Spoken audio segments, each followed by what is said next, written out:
Olá, está começando o Jornal da CUT, Central Única dos Trabalhadores. Cerca de 5.000 pessoas participaram na última sexta-feira do Ato pela Mobilidade, realizado na Avenida Paulista, em São Paulo.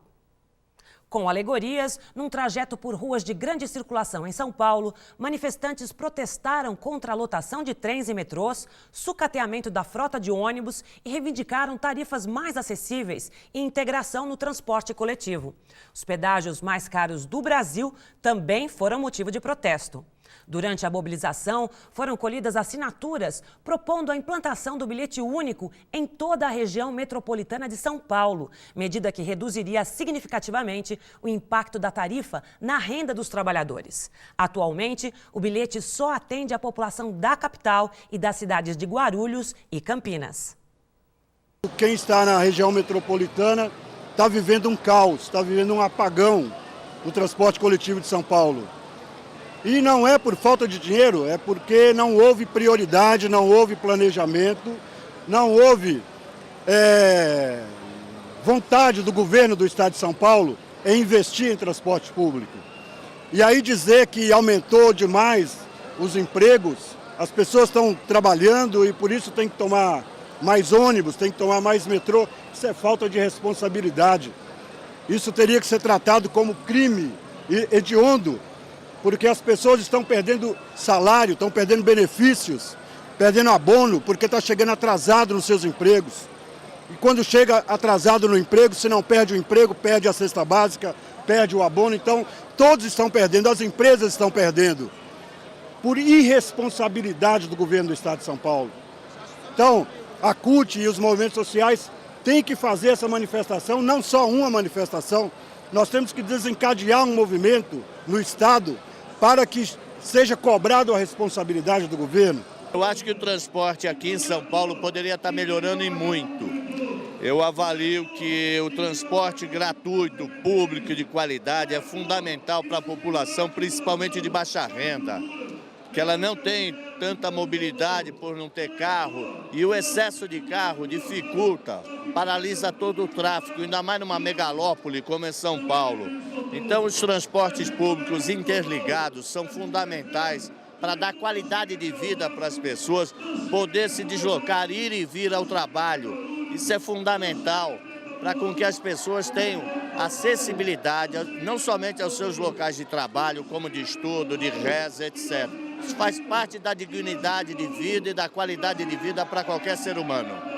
Se você for pegar o metrô em Itaquera, você pega a fila lá fora, para você entrar, você demora mais de 1 hora para entrar no metrô, lotado, e você não consegue nem se mexer dentro desse metrô. Quer dizer, o metrô ele já deixou de ser bom, ele é péssimo, ele é horrível, você não tem nada, você tem só desconforto, você se machuca, as pessoas não respeitam, todo mundo quer entrar. Então, assim, o metrô não, assim, ele foi um transporte bom. Hoje, nesse do governo do PSDB, ele é péssimo. Então, a grande bandeira que a gente levanta na maioria dos municípios é a meia entrada estudantil, que é uma vergonha e que a gente pede o passe livre estudantil de qualidade. Porque já a privatização das empresas, que tá na Constituição brasileira, nós temos o direito de ir e vir. Só que é complicado ter o direito de ir e vir por R$3 hoje em dia, né? Na tarde da quinta-feira, 28 de junho, manifestantes se reuniram mais uma vez em São Paulo para denunciar o golpe realizado contra o presidente paraguaio Fernando Lugo. A manifestação foi realizada na esquina da Avenida Paulista com a Rua Augusta, em frente ao Gabinete Regional da Presidência da República, e contou com a participação da Central Única dos Trabalhadores e outras entidades que defendem a democracia nas Américas. João Felício, secretário de Relações Internacionais da CUT, representou a central. Alerta, alerta, alerta que camina, la lucha de los pueblos por América Latina. Y tiembla imperialista, que América Latina se vuelve socialista. Y tiembla imperialista, que América Latina se vuelve socialista. E o nosso papel é denunciar a sociedade, não somente aqui no Brasil, mas em todos os países, e é isso que os movimentos sociais estão fazendo, de que lá houve um golpe. Esse discurso de parte da elite conservadora paraguaia, ou mesmo aqui no Brasil, parte da imprensa, que diz que ele foi afastado legitimamente porque respeitou a Constituição, não nos convence. O que houve lá foi um golpe mesmo, porque nós não podemos aceitar que um presidente eleito, com milhões e milhões de pessoas que participaram do processo eleitoral, seja afastado em 24 horas sem lhe dar o direito de defesa. Então o que houve lá é um golpe. Você imagine se a moda pega. Qualquer conflito social que haja numa dada região do mundo, o Congresso daquele país se reúne e de um dia para o outro afasta o presidente da República.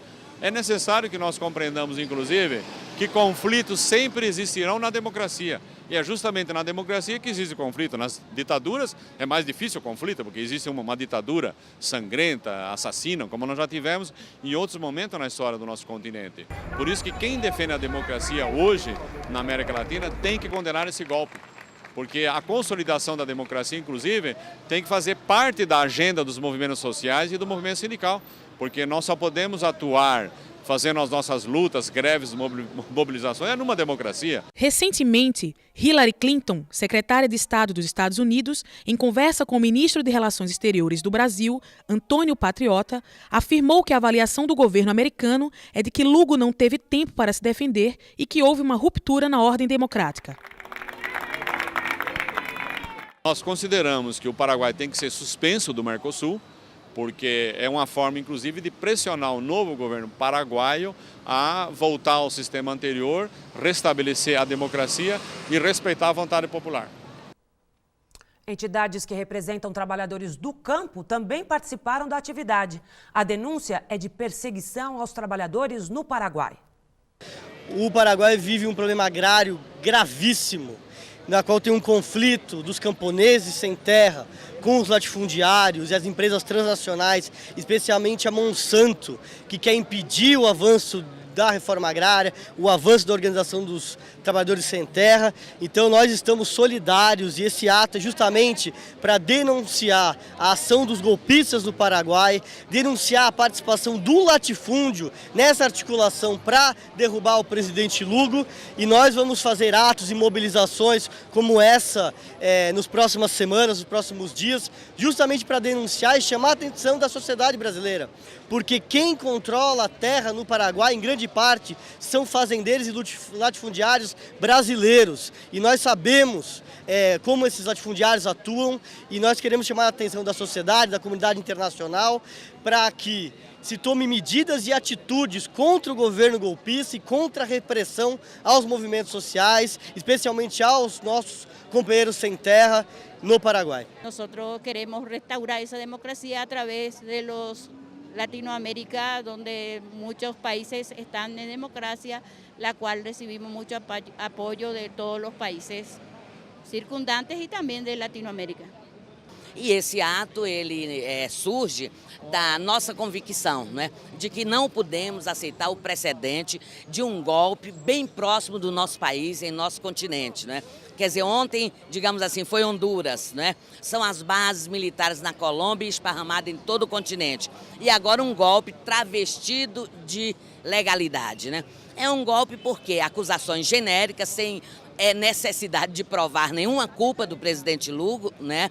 E sem tempo de defesa. Na verdade, é um golpe preparado pelas oligarquias latifundiárias do Paraguai e que conta com apoio que serve aos interesses dos Estados Unidos do continente, que querem montar esse eixo, né? Que perpassa o Paraguai, o Chile, a Colômbia, o México, o Panamá, né?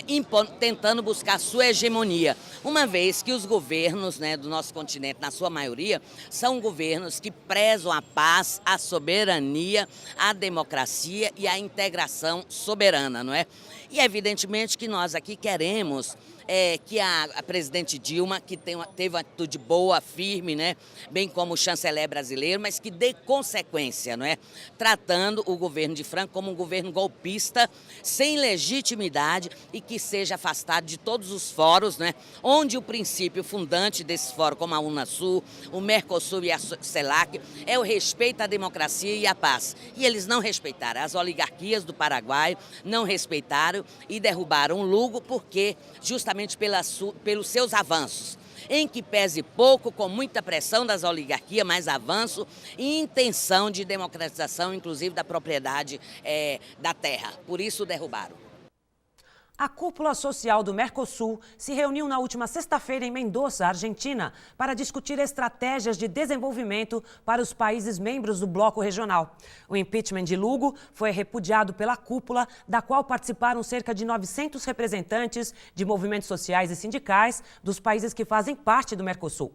A suspensão do Paraguai no Mercosul foi discutida pelos chefes de Estado, enquanto a Venezuela foi admitida no bloco. A Escola de Formação Sindical da CUT Nordeste faz 15 anos. Uma longa trajetória com diversas atividades. O Jornal da CUT conversou com o Aparecido Donizete, da Executiva Nacional, envolvido com o projeto da Escola Nordeste. Eu acho que são dois projetos importantes que eu sei que lá está acontecendo. O primeiro deles é a capacitação e a discussão e o debate sobre o conceito de trabalho decente. Então, esse é um tema novo, não é que é um tema novo, um tema até que vem sendo discutido bem na OIT, mas dentro do Brasil nós não temos esse conceito de trabalho decente. Então, o empresário tem o seu conceito de trabalho decente, os trabalhadores têm o seu conceito e o governo tem o seu conceito. E a Escola Norte e Nordeste, como todas as outras, em especial a Norte e Nordeste, está fazendo um debate para nós chegarmos à conclusão que trabalho decente é esse que tanto nós falamos. Então, esse é um primeiro papel. E o segundo é uma experiência nova, que é a Escola Móvel. Então, a Escola Móvel, todos esses programas que eu falei anteriormente, eles são centralizados. Então, nós reunimos cursistas, dirigentes sindicais, dentro de uma sala de aula, dentro de um espaço. E a Escola Móvel é uma experiência que ela vai até aos trabalhadores, aos dirigentes, principalmente no Norte e Nordeste, que é grande, as regiões, e principalmente se trabalhar no setor dos rurais, que não são tão comum como os privados. Então, a Escola Nordeste, a Escola Móvel, tem esse papel de ir aonde estão os trabalhadores, em especial os rurais. O novo ministro do Trabalho, Brizola Neto, visitou a sede da CUT na última sexta-feira. O caráter do encontro com os dirigentes da central estabelece um canal de comunicação entre as centrais sindicais e o Ministério do Trabalho. Desde a nossa chegada ao Ministério do Trabalho, que é dar ênfase ao diálogo social, fazer a construção da agenda do Ministério, das políticas públicas a serem implementadas pelo Ministério do Trabalho a partir de uma ampla agenda de diálogo social.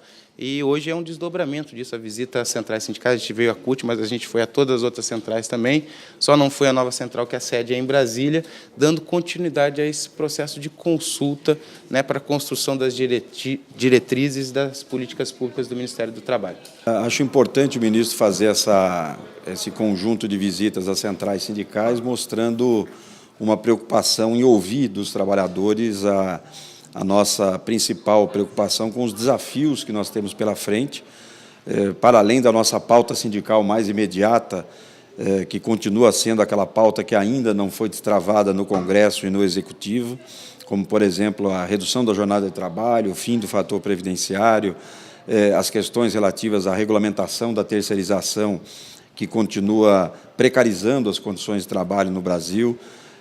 Para além dessa pauta mais imediata, que é fundamental que tenhamos apoio do Ministério para dentro do governo e para dentro do Congresso Nacional, a visita também serviu para a gente discutir um pouco das estratégias e do debate que a gente quer ver pela frente sendo levado pelo Ministério. E eu estou falando, por exemplo, de manter e continuar esse processo de acordos nacionais que a gente vem construindo. Fizemos o da cana-de-açúcar, o da construção civil. Nós temos, por exemplo, a área têxtil, que é um setor essencial para a gente debater a questão da luta contra o trabalho escravo, o trabalho infantil, na cadeia produtiva da indústria têxtil. Nós estamos falando de grandes lojas que vendem roupas, mas que, na verdade, na cadeia produtiva são roupas confeccionadas por trabalho escravo, por trabalho infantil, por trabalho de imigrantes, pessoas sem condição de moradia, sem condição de direitos trabalhistas. Então, acho que essa é uma pauta muito positiva para a agenda dos trabalhadores. Também a questão de um acordo nacional dos hotéis, turismo, a hospitalidade, ou seja, olhando para o debate que nós temos pela frente dos grandes eventos, chamados grandes eventos, como Olimpíada, como a Copa do Mundo, também esta é uma área que merece um tratamento especial por parte do governo, e nós tivemos a oportunidade de fazer e colocar isso na pauta com o ministro. O O IBGE divulgou na última sexta-feira a pesquisa Características Gerais da População, Religião e Pessoas com Deficiência, integrante do censo de 2010. Mais da metade das pessoas está fora do mercado de trabalho. No total, mais de 44 milhões declararam possuir algum tipo de deficiência. Delas, 23 milhões e 700 mil não têm emprego. Outro dado da pesquisa é sobre a remuneração. 46% daqueles que estão no mercado de trabalho ganham até um salário mínimo ou ainda não têm rendimento. Foi anunciada pelo governo na sexta-feira a prorrogação por mais 2 meses da taxação reduzida sobre produtos industrializados, IPI, para a linha branca e por mais 3 meses para móveis, laminados, papéis de parede e luminárias. A indústria e o comércio, como contrapartida, se comprometeram em repassar a redução ao consumidor e manter níveis de emprego. E o Jornal da CUT fica por aqui. Até a nossa próxima edição.